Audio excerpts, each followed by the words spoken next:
welcome back to Mom and Jess Moment Talk Show, another insightful episode in the Motherhood series. So as we all say, we'll start by wishing all mothers watching in the house a happy Mother's Month, a happy Mother's Day. Remember, every day of this month, we're celebrating with you all and rejoicing with you all. Remember that you're loved, remember that you're special. Please take care of yourself. And before we delve into the topic, hit that subscription button for subsequent notification of episodes. And with me today to take this wonderful topic, by the way, the topic is referred to as balancing motherhood and your career, because we all know that mothers have a life, they do have a career. So it's not, being a mother is not the end of the world. You still have a lot to achieve. We have a child educator, an intelligent one at that. She's here to do justice to this topic. Sit back and catch up with Mrs Queen Odeh Akpan. Welcome to Mom and Jess Moment Talk Show. Thank you so much for having me. Yeah, we're happy. Nice to be here again. again. Please, could you make yourself known to the viewers? I am Mrs Queen Odeh Akpan. I prefer you calling me Queen. I'm an educator. I'm a mother and a wife. Yeah, that's all. That's it. Okay. Yeah, she's a child educator, and I will always say this: I don't just pick anyhow people to do justice to certain topics. This topic I know very well that Queen will handle amicably, and mothers, you will have something to go with. So please make sure you drop your take homes, share the links with other mothers that are struggling and having difficulties with balancing their motherhood with their studies and career and whatsoever. So once again, you're welcome. We'll start by just helping us throw more light on what it takes to be a mother that has a career, that has a mother with a career. What does that really, what do you have to say about that? Okay, thank you so much. Motherhood has to do with responsibility. It's more of a given responsibility. Absolutely. And when you give without holding back. And it becomes a bit tedious when you have to synchronize that full-time job with a career on the side. But one thing I am always grateful for being a mother is that God made us mothers special. Absolutely. That we can do a million things at once, and we love, we act, we grow all at the same time, and we do that with so much satisfaction. Effortlessly. So even though some of us might struggle, but I think today's lesson or today's episode is about how we can help each other grow from strength to strength. Absolutely. So, absolutely. Yeah, thank you so much. With regards to struggling, that's a cause for concern in many homes. Mothers struggle with coping with career and raising kids. There are instances where some mothers had to quit their jobs in order to raise children. What do you think about this issue of quitting your job to raise your children? What can you say about that? I think specifically mothers who actually quit their job think they kind of get overwhelmed by raising children and keep running a home, and they feel it's becoming too much. But we've come to a point in life that we don't need to do that anymore if we don't want to. Okay. Remember, you are solely responsible for what happens in your life. Absolutely. And in as much as being a mother is a beautiful thing, you must also realize that you're raising someone who will one day look up to you. So if you kind of put a full stop on your life and on your growth and say, because I want to give the rest of my life to this person, you must also understand that there are consequences that are not too nice that you're going to get at the end of the day. Because children, whether you like it or not, we are the first school that they learn from, the first teacher. True. They learn to say yes from us, they learn to say come from us, they learn to say go from us. So when you put your life on hold, or you decide to say, I'm not going back there because I've got to raise this person, you must understand that that person you're raising is growing. Okay. And you are the first teacher before that child goes out to the world. So if you stop there, that means you've limited yourself. You've limited your knowledge that you're supposed to impact on the child. But like we said earlier, that this episode is not about looking at those who've made mistakes, but are trying to see how we can rectify it. Absolutely. Juggle both motherhood and and career to be able to forge ahead, so that we can have something to give. Because as mothers, in as much as we can multitask, sometimes we run out of things to give. True. And because we don't have things to give, we decide to recycle information or knowledge. And we grow in technology has happened. So many things. Things have we happened. just have to improve. And so you, as you raise a child, you must also make sure that as a mother, you also upgrade yourself, so that there's that constant, continuous growth in both you and the child that you raise. I love that take. So I love that take. we just need to come to that point. It's so sad that you find out that women will say, I'm quitting my job for my child. You don't have to. All you just need to do is change your strategy. Change your strategy. Change your strategy. Queen, please, can you shed more light on such strategies mothers could apply in order to balance these two roles? Thank you so much. Changing our strategy has to do with, first you have to start with your planning. Okay. You don't just fall pregnant for the sake of having a child. You need to plan for the arrival of that baby. Absolutely. Some mothers make that mistake. The reason why majority of the mothers quit their job is because the babies they brought into this world, they didn't plan. They didn't emphasize that it's going to be so much work. But if you plan even way before getting pregnant, I want my child at this time, and when the child comes from this month to this month, we're spending time, we're doing ABC, and from this time, I'm going back to work, I'm going back to school, or I'm doing ABC. You need to grow as the child grows. Is growing. I love so it starts by you planning as a soon-to-be mother, not as the mother. Because when you don't make a plan about the child you're going to have, when the child suddenly comes, you've got nothing you've already kept. You get overwhelmed by the fact that you've got this tiny baby that is crying every time. You've got this child that you've got to feed every time. You've got this child that you've got to leave the job and attend to. So you need to put everything in place and make sure that when you're doing that, you don't do it alone. You do it with your partner. Okay.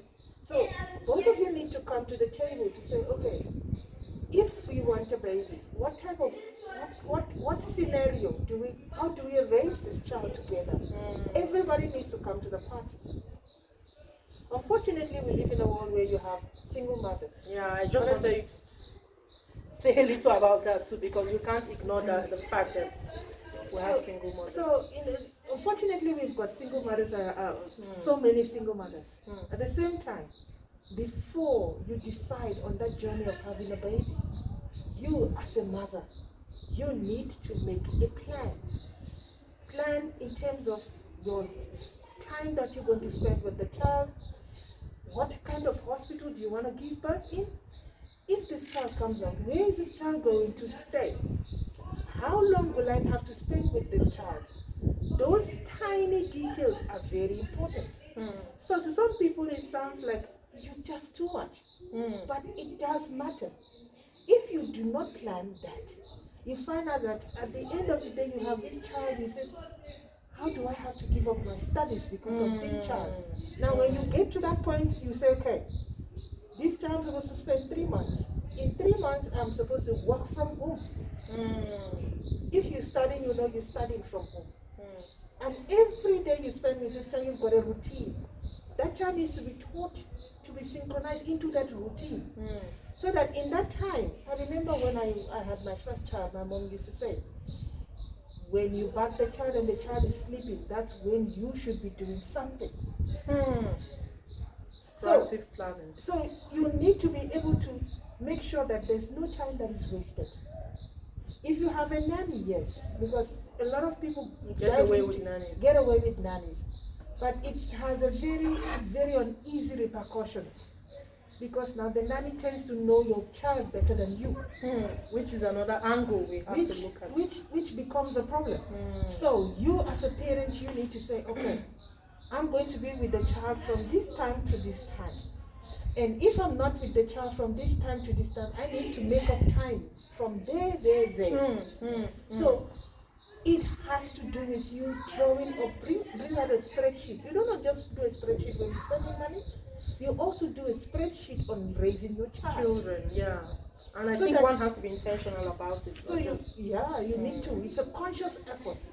And you must make sure that as you're spreading your time out and you know that I've got nothing to do there, so I must go back and fix up.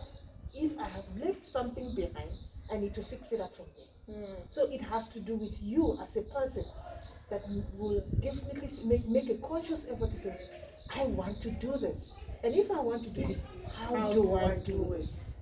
Thank you so much, Queen. Let's quickly move on to the next question with regards to, you talked about strategizing and proactive planning, which I think is very important.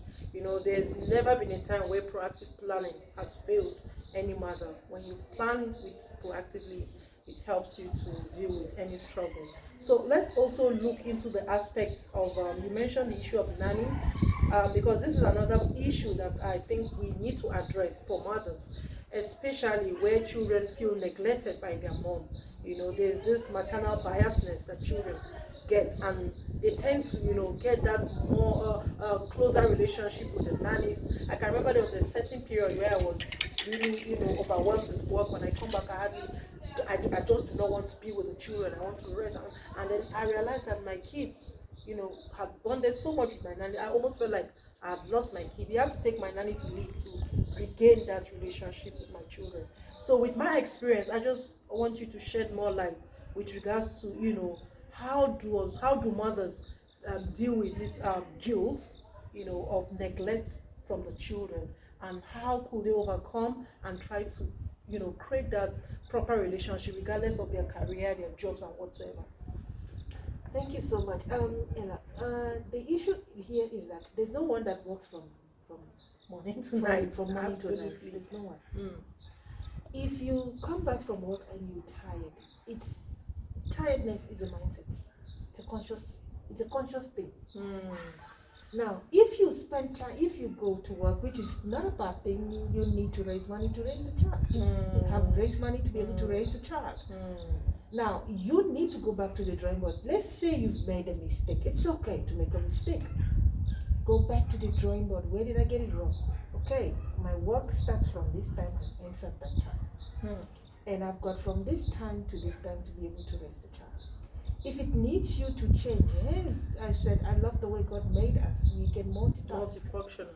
It's either you change your line of work. If it doesn't give you time for your children, like I said, you need to strategize.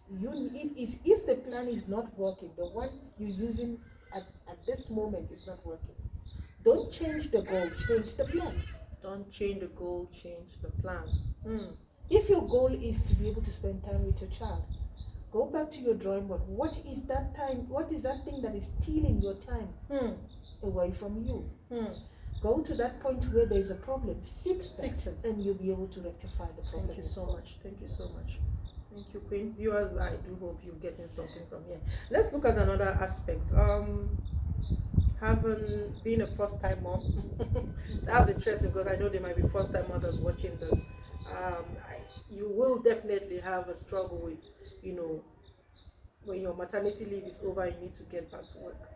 What advice or tips do you have for such kind of mothers? Like I said, it has to do with your planning, because when you start from day one planning, keep some money. Okay, my baby's coming. I've got to save up money for the nursery. I've got to save up money for the clothing. I've got to also make some time that I'm going back to work. What happens to the child? Now, you must look at your line of work. Okay. If your line of work permits you to be able to, you need to be flexible. Women flexibility. We're made to be flexible. Make your work to create a point where your job becomes flexible, that you you will be able to balance both lives. I've seen a lot of people who have first-time mothers who go to work, and sometimes they go with the children. And I've seen some who do not go with the children, but they work to a specific time. And they know that, okay, I can come to work, you need to discuss with whoever is Your employer. your employer or your superior. Now you're a first-time mom. Of course, you've got responsibility. You need to raise the child. So you need to work on your timetable around the child. Thank you so much. In the case of, okay, let's say your superior says, okay, it's not going to work. I said, don't change the goal. You do what? You change the plan. You change the plan. Thank you. Let's stop there and move on to another issue we need to address. The implication it could have on the mother not having that opportunity to balance. You know, we need to also talk about the implications it could have if a mother is not able to balance her role as a mother and a career. Sadly, there could be consequences on the children, on the family, and on the job. Can we take each one Okay, in the area we take from the area of the mother not being able to balance the work with the children, therefore leading to some complications. Now, in terms of the children, the mother is always absent. Definitely, you would know. Children are very meticulous. That's one thing I've known for years. They are very meticulous and they're very anxious. They always want to learn. Sometimes they don't learn the good stuff, but they learn it at the end of the day. So good or bad, there's learning going on. So as a mother, if you fail in that aspect, that means you won't be able to know the true person of your child, who your child is. True. If unfortunately this child is a teenager, of course you'll be faced with that dilemma of teenage pregnancy. If it's a boy, you do some horrible drugs and all of that. So those are the complications. Now, when it comes to your job, if you say, okay, I want to go to my children and my job, it all boils down to you. One has to go when you can't balance the two. So you can't serve two masters. But as women, there's a situation where you can serve two masters. The grace has been given. The grace is there. All you just need to do is spread out a sheet. Just as you have said earlier. Draw a plan. Everybody must be in that plan. And also, do not just put everybody, include yourself as the planner. Because you can't give what you don't have. You can't give what you don't have. If you're exhausted, the ship will sink. So you need to come up with a plan that includes you, gives you time to go rest and recuperate and then come back. I call it a me time. So everybody must be included, including your job, because the job is a means to an end. You have money. Absolutely. When you don't have money, comes with so much stress. You won't be able to raise the child the way you want to. Sure. So you need to go back to the drawing board. Thank you so much. Find out what you're doing that is not right. Ask the 5 whys. In project management, they say when there's something goes wrong in your project, you must ask the 5 whys. What are the 5 whys, Queen? The 5 whys, when a specific problem happens, you must ask why did it happen? What happened to it? When did it happen? Where did it happen? And how do you solve it? Thank you. So once you're able to get that 5 whys pertaining to where you're struggling with, you'll be able to sort out. You'll be fine. Thank you so much, Queen. So much, mothers. So much, mothers. We need to be meticulous about all that you said. The goal sheet is the number one thing I will hit immediately we finish with this session. Okay, so let's go to the last question. I want to look at mothers with special needs children, because this is one area that I feel needs to be addressed. There are a lot of children with special needs, God bless them, but mothers with such children, they struggle with career and just children, because at the end of the day, they are children that needs extra care. What advice do you have for mothers that find themselves overwhelmed with such circumstances? My heart goes out to mothers with children with special needs. Number one solution to those kind of issues is, first, as the mother, you must acknowledge that the child has a problem. Once there's that acknowledgement that there's a problem and you need a solution, is to work with a professional to be able to cipher what is this child's problem. Identify the problem. When you identify the problem, you create a scope. In terms of, you create a scenario, you create various something you call it, you say you diagnose, you check. So you check what are the possible causes. Okay, what must I do to set up some kind of solution? Now, working with the professional will give pinpoint what the actual problem is. There's no problem without a solution. Definitely. So this child with a special need means the child is special. It doesn't mean that child can help itself. So you need to find out, how do I help this child to help himself, he or herself. So that I'll be able to say, okay, how much time do I need to devote? All that. Because as long as you don't acknowledge it and you don't work with a professional to be able to help the child, you will be the all to that child. And when you want to be the all to that child, that's where you have a problem. Because the way you're going to help the child might not necessarily be the right way to help the child. True. Thank you so much, Queen. Without much ado, please, any take home for our viewers? To all the mothers, I want to thank you for accepting the responsibility to raise children. Whether you're doing it right or you're not doing it not so right, you just understand that you made special.